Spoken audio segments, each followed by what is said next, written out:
Welcome to Chillin' 101. We hope this video helps. You begin by confirming your Mac OS version and that you're on a secure Wi-Fi network. This avoids incompatible installers and slow downloads. Open Safari now, then search for the official Chrome download and pick the Mac build that matches your CPU, Intel, or Apple Silicon. Once you click the download button, the browser saves a DMG file to downloads.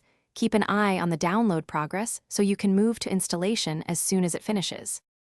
After the DMG finishes, open your Downloads folder and double-click the file to mount the image.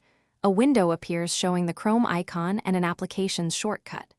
Drag Chrome into Applications. Mac OS may ask for your administrator password, so enter it to authorize installation. Once copying completes, right-click the mounted image and choose Eject, then delete the original.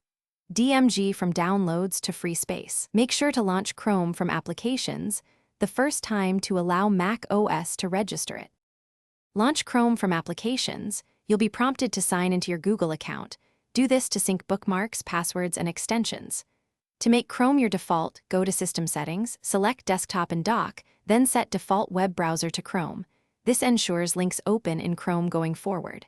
If Chrome fails to open, try deleting the app and reinstalling, or remove the Mac OS quarantine flag via terminal with sudo zatter rdcom. Apple quarantine/applications/Google/Chrome. App and then relaunch. Thanks for watching. Consider subscribing if we helped you.